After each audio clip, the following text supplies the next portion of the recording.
Well, thank you, Christina, and I too want to echo the thanks to the Elections Committee for all the work that they did on putting this conference together.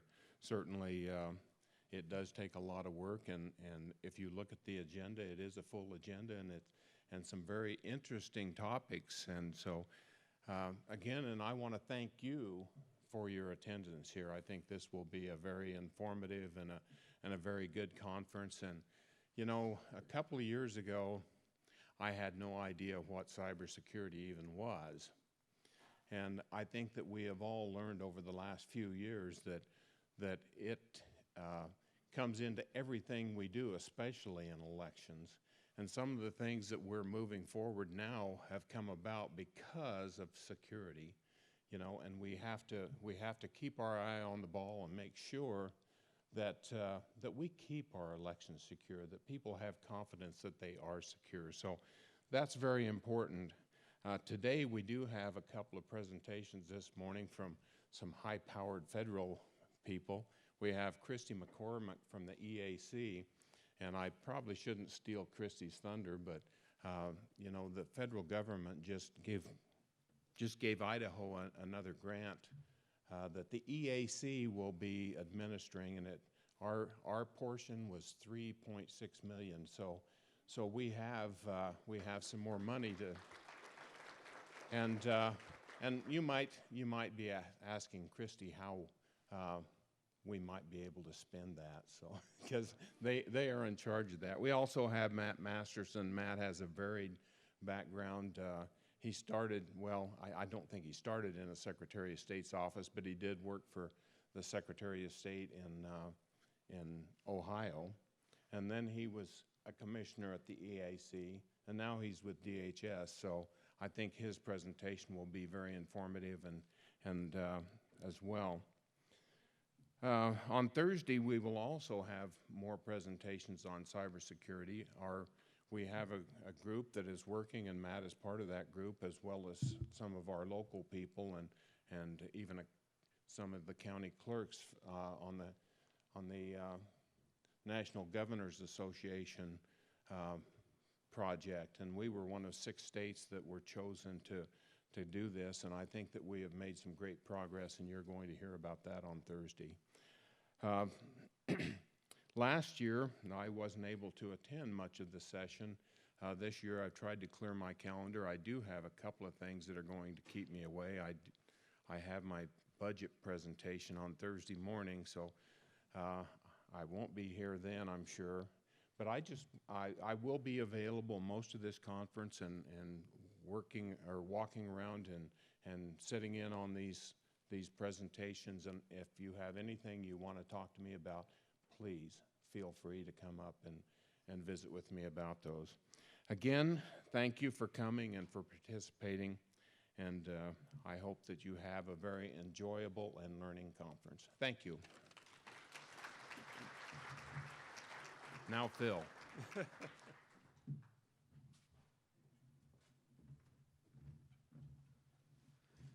Thank you, Mr. Secretary, and thank you guys for being here. This is always, I'm just excited to have all of us getting together. So real quick, I just want to start off with, how many folks in the room were here for the first Idaho Elections Conference back in 2005? If you were here for the first conference, 2005, stand up. Come on, Betty. I know you were here because I saw you there.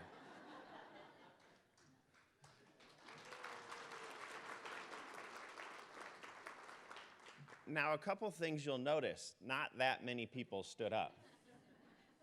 Right? It's been a few years since then, but there's a few things I want to reflect on. I had the good fortune of being there, and it's a lot of what inspired me to help create the conference that we're at today. Back in 2005, we had a lot going on in the state of Idaho. Really, we had a lot going on across the entire country. So a few of you may recall an election back in 2000 that didn't quite go as planned, right? Specifically if you lived in Florida. So all of us, I think most counties, not all, but most of the counties in this state were using punch card machines back then. I remember counting on punch cards, hanging chads and all. right? And that election changed our landscape entirely. The Help America Vote Act had just been passed. As Secretary Denney was just referencing money coming from the EAC, that was the creation of the EAC. That was the first distribution of money across all 50 states. It was also the rollout of entirely new rules and new ways of doing business. So one of the big things back in 2004, leading up to that 2005 conference, was the rollout of the statewide voter registration system. The Help America Vote Act mandated that all the states be able to communicate with one another and to share voter information, and just part of the integrity of running our elections. Prior to that, and this may seem foreign to most of this group, every county, all 44 counties, kind of had their own way of doing it. So what the statewide voter registration system looked like back before the rollout of the ISVRS, for most counties, it was a filing cabinet. And literally, there were special filing cabinets that you could pull out, and you would put all the registrations in alphabetical order, and when you'd purge people from the system, you'd go through and you'd remove those voter registration cards. There were a few counties, like us in Ada County, who had our own election management systems. Ours was a home-built system that we had grown to love. We still use it to a degree. We refer to it fondly as Bob's system, and that's because Bob is the programmer who wrote it. It was an entirely different time, and I think one of the biggest challenges back then was at that conference, maybe not too dissimilar from this conference, there was a lot of angst, some frustration, a lot of concern, because everyone was pretty comfortable with the way things were working. The filing cabinet wasn't broken.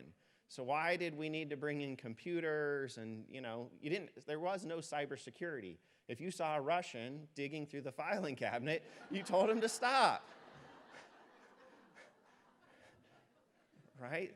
It was a different time and a different era. But there was a lot of challenges we faced. We had new equipment. Many of you know the auto marks, and whether it's the auto marks or the TouchWriter or whatever else, that was the first instance of those being unveiled, and these new clunky pieces of equipment that we were going to have poll workers. I remember us being concerned that we were going to crush some of our poll workers by just lifting the auto mark back then. And it was just a wave of new challenges. My first job in elections was a byproduct of the Help America Vote Act. The Ada County created a new position just to help roll out some of the changes and deal with what was going on, and a much younger version of me was excited to take on that opportunity. But I do remember specifically at that conference, there was a lot of anxiety and a lot of frustration, especially as it relates to the statewide voter registration system. As you can imagine, it didn't work smoothly at first. In fact, the system we use today had just been rolled out 6 months prior in Nevada, and in that 6 months, Nevada decided to cut the cord and go to a different vendor because it just wasn't working out right. And certain things weren't going as planned. I think you guys can all be thinking of this. I remember vividly the system, when it was first rolled out, for the first 8 months, couldn't issue notification cards. And you can appreciate voters had come to expect notification cards when they registered to vote. And so there was a young kid in the Ada County Elections Office who, when voters would call to complain, in an effort to try and help improve the system, he may have referred a bunch of phone calls to the Secretary of State's office, thinking that might help speed things along. And to this day, following that was the only time that Tim Hurst came to our office to meet with then Clerk Dave Navarro to try and get this kid in line. I still remember pretty vividly when Dave and Chris Rich came to my desk to talk to me. The good news is I'm still here. There was a moment I wasn't so sure I would be, but it showed. That same young whippersnapper at the time, I knew different ways in which I could crash the system statewide. Ada County is big enough that if we ordered certain reports, I could just bring the whole system down, and it kind of became a joy when I had figured out I knew exactly how to do it, right? So, I mean, we can all appreciate when the ISVRS has been down and how frustrating it is. And it's one thing when you don't know why it's down. It's an entirely different thing when you know exactly why it's down. It's because some stupid kid in Ada County was busy ordering reports he shouldn't have been. What's fascinating for those people who stood up is we wouldn't be where we are today if they hadn't trudged through the challenges and worked through all the problems. And it's taken years, and even still today, the ISVRS is not perfect. It has flaws, right? But we've learned to work with it. We've learned to run our elections successfully. I think what Christina was talking about, all the challenges that we face, it kind of doesn't matter what comes our way. Somehow we have to be resourceful. The election day doesn't move, right? You got to make it work. And we have done that with the systems that we've had, and we've advanced how we operate.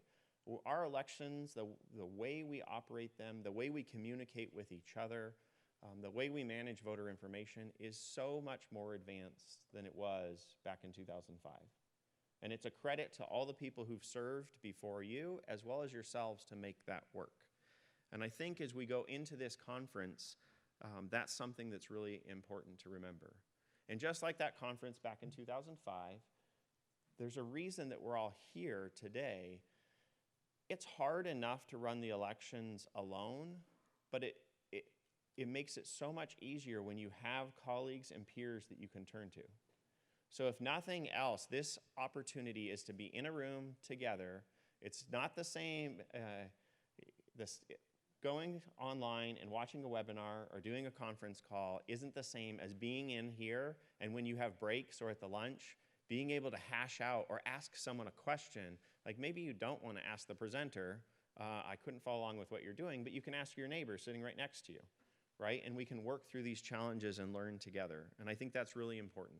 The other aspect is please, please take some time to build some relationships, right? The easiest thing, and already everybody's done it, I can kind of go around and say, you know, here's some folks from Ada County. We're all kind of clustered by our various groups. Take some time to meet people from other counties while you're here. It'll prove invaluable for you to be able to pick up the phone or send an email to a peer somewhere else that might already have the answer to the problem that you face.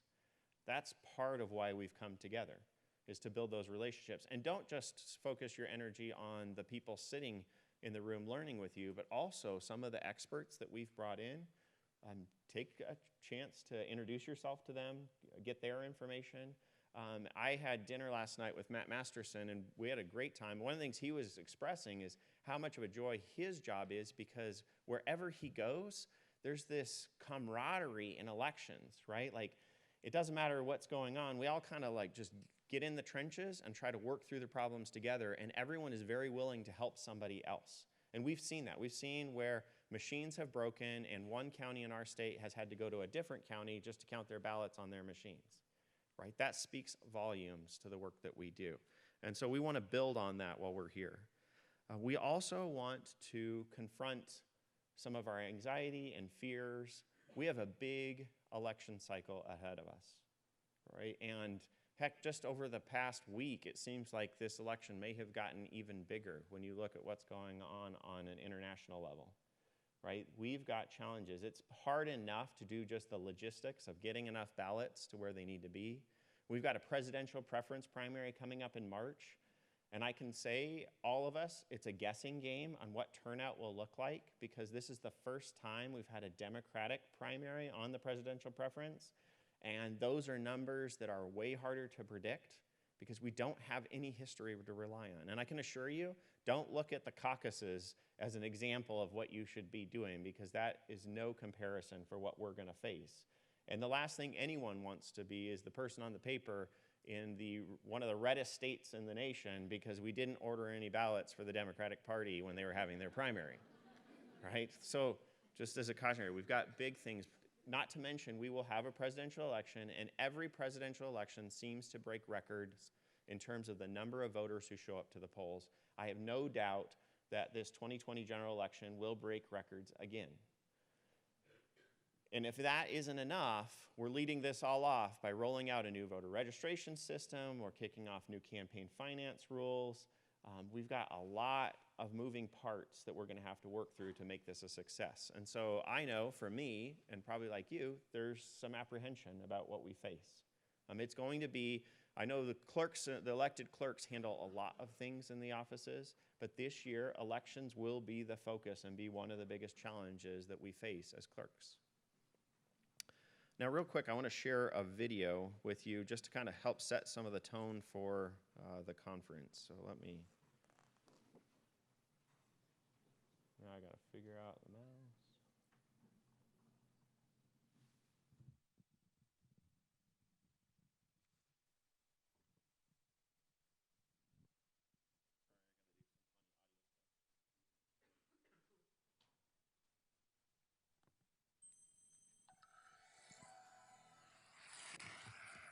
So imagine you're standing on a street anywhere in America, and a Japanese man comes up to you and says, excuse me, what is the name of this block?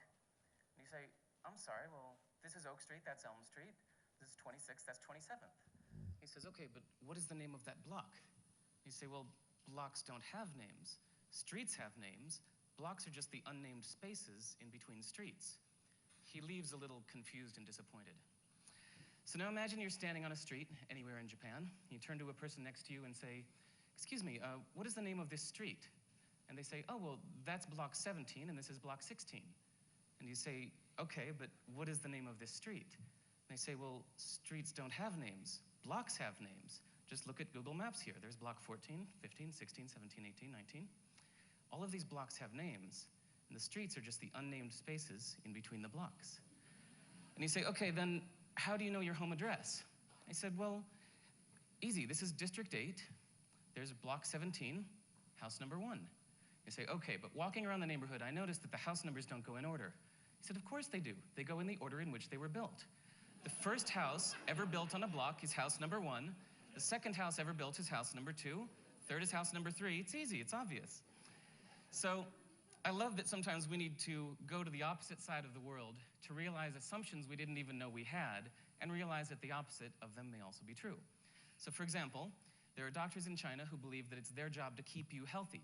So any month you are healthy, you pay them. And when you're sick, you don't have to pay them because they failed at their job. They get rich when you're healthy, not sick. In most music, we think of the 1 as the downbeat, the beginning of the musical phrase. 1, 2, 3, 4. But in West African music, the 1 is thought of as the end of the phrase, like the period at the end of a sentence. So you can hear it not just in the phrasing, but the way they count off their music. 2, 3, 4, 1. And this map is also accurate. There's a saying that whatever true thing you can say about India, the opposite is also true. So let's never forget, whether at TED or anywhere else, that whatever brilliant ideas you have or hear, that the opposite may also be true. Domo arigatou gozaimashita.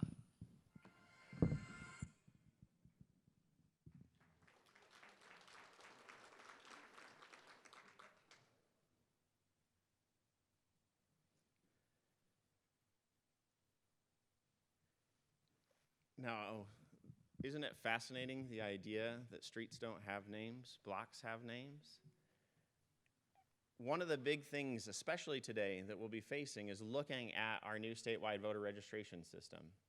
We all have come accustomed to ways of doing things. One of the things I want to encourage you to think about is that there may be different ways to get to the same result. And I think as we roll out new technology, we will be facing new ways of doing business. And what's hard is we already have this preconceived framework that we're operating in. And so just to recognize that, as was stated here, for whatever is true, the opposite may be true as well. And I think if we come in with an open mind, we have a lot we can gain here during this conference. That doesn't mean that we have to accept everything. I'm not encouraging everyone just to accept everything wholesale. There will be challenges. As I referenced back in 2005, the statewide voter registration didn't work the way we wanted it to. But that doesn't mean we weren't able to conduct the elections from it. And we're going to be making some big decisions throughout the course of this week, working with the Secretary of State's office and their staff to figure out how can we all collectively work as a team to make this a successful election year. But the best way to do that is to work together to get there. right? And so I want to encourage everyone just to come in with an open mind and think about the different ways we can do things. We have, over the past probably 8 months, I think Christina alluded to, kind of built a pretty, what I think is a really good agenda for this conference, in large part because one of the biggest emphases we knew was going to be in the new statewide voter registration system. So we tried to put as much time to the new system and the new tools as we could. You will have the opportunity to see and have some hands-on experience with 10X to get to see what it is. I know there's a lot of questions with that. Many of you have already operated in it, but that's one of the big things. As Secretary Denney already mentioned, we have some great guests. I think what's awesome about these conferences, not just our conferences, but others that I've traveled to, is getting to hear from people from all over who have done things differently. I don't think Matt's talk is about Ohio and how they run elections, but it's weird. And you should know that. In Ohio, there are places, and I mean, it's borderline this. For every position in Ohio, there is a Democrat and a Republican who hold the same position. So just in this conference, we would need to double the room because we would need to double the number of people. And if you want to go into a closet, the Democrat needs to use the Democrat key and the Republican needs to use the Republican key. And I swear if someone has to go to the bathroom, the other might need to go with them. But it's that exposure to new ideas and different ways of doing things that are awesome. We were talking about Dean Logan. He runs the elections in Los Angeles County, largest county in the country, and they literally use helicopters to manage some of their elections process. I mean, it's at a scale and portions that collectively we can't wrap our heads around, right? And so having guests like them come in and talk about what's going on in the country, what concerns we face, is a huge deal. I also think one of the big things, so Matt Masterson is going to be talking about cybersecurity. And I know talking to many of you, it's one of those concerns you're busy thinking, like, I'm just trying to get the supplies to the polls, right? Or get the ballots counted accurately. I don't have any time with this cyber nonsense. And I live in Salmon. People in Russia and China can't even find it on a map. You may think that, but I can assure you, after his presentation, you will have a new way of looking at what some of the threats are. It's not the cyber hacker that you think. I think a great example, I shared an article with the elected clerks through the IO group. I don't know how many had a chance to read it, but Kentucky, during their recent election, they had a contentious governor's election. It was really close. Someone, probably not someone who actually worked on the elections at all, tweeted out as though they were a poll worker and they'd just gotten done destroying some ballots and said, "Bye-bye, Governor." And you can imagine that that one tweet that was then retweeted like 3,000 times within the next hour got a lot of attention, certainly got the media when it was a really close election. And all of a sudden, people like yourselves were having to answer questions about a tweet that they had nothing to do with. It wasn't a poll worker. It claimed to be, but it wasn't in fact a poll worker. There's a lot of evidence to say it didn't even originate in the state of Kentucky. And how do you face or handle that? And I think what's interesting, that may have happened in Kentucky, but I know, because I've had the opportunity to be in Orfino, in Montpelier, in Salmon, in Green Creek, there are some people who live in our state that it doesn't take much to tip them off the scale, right? And the idea that someone was destroying ballots is just what they've been waiting to hear, right? Now they've got proof because look, a poll worker said they did it, so now I know, right? And we need to be prepared in this coming election cycle for how we're going to face those challenges. And so we're fortunate to have partners, not just in our state, but at the federal level, through DHS and other groups to help us confront those challenges. And I think we'll learn a lot about that. There's going to be a lot of opportunities for exposure to some of the new rules, whether that's campaign finance or the 10X system. I also really want to encourage you tomorrow, we're going to kick things off with some media training from Natalie Podgorski. I'll encourage you not just to hopefully learn something from that, but if you learn nothing else during that training, learn Natalie's contact information. Because if someone does tweet something out in your community, I can assure you, you might want a lifeline, and it's a lifeline I've used in the past. Chelsea, our communications person, She uses Natalie as a lifeline as well, right? So if you find yourself in a tough spot, find the people you can turn to. You're also all going to get blessed with this nice reading material. I was telling Secretary Denney we might want you to read it by tomorrow, but he thought that was a bad idea. Actually, Brian Kane and I will be helping navigate some of our election laws and trying to give you some pointers and resources so that you don't always have to first turn to the Secretary of State's office, but you can have some tools at home that you can work through to address some of your election questions. We are also tomorrow, I'm extremely excited. I think it will be one of the best kind of bonding experiences we have during the conference. During lunch tomorrow, we will be unveiling the commemorative I Voted sticker for the 2020 cycle. First Lady Teresa Little will be joining us for that announcement, which I think is an awesome and exciting thing that should bring us all together in what a historic year. We also will have a legislative panel, and I know last year we actually had legislation that stemmed out of the conversation that happened at this conference that some of the legislators took on themselves, and I think that dialogue will be huge. And speaking of that, you'll notice on all of the tables there are some index cards. So we have two different panels. We have a legislative panel that's happening tomorrow afternoon, and tomorrow earlier in the day we have an elections panel of some of our elections officials and clerks that are going to be up here. If there's questions that you would like to see us address or topics, if you could just write those down on the cards, write your question, note whether it's for the legislators or it's for the elections folks. But if you could write those cards today, it would be really helpful. And there are some ballot boxes at that door. There's a ballot box at that door and a ballot box at that door. Just any point in the day, as you come up with questions, just drop them in. I'll be going through those questions and helping kind of moderate the discussions. But I want to make sure the questions that you have or the issues that you're facing are the ones that we're addressing during these panels. So please take some time with those index cards to help the people who are on the panels know what they might be addressing before they get there. We also have on Thursday, as I already mentioned, we have some cybersecurity training that Chad and a number of other people have been trying to prepare. We've got some people nationally that are going to be coming in and joining us. Although we face the daunting task of running elections, please take some time to embrace what we're going to be working through. We want to be as prepared as any state in the nation when it comes to the challenges that we're going to face this year. And so please take advantage of those opportunities. Betty, yeah, go ahead.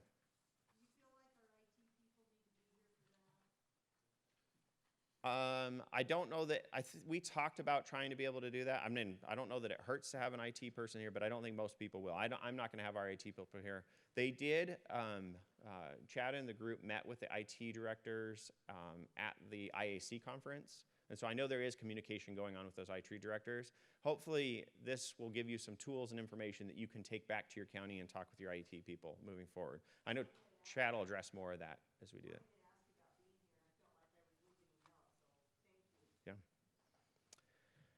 I've spoke longer than I intended. I hope everyone has an awesome conference today. I think it's going to give us a lot to work with. I hope I have a chance to meet each of you and work with you. This is a great opportunity to get together and to share. Thank you to all the people that Christina already recognized for pulling this together. Please take advantage of the opportunity to meet some new friends and to learn a few things as you go. And with that, I'm going to turn it back over to Christina to kick the actual conference off. So thank you.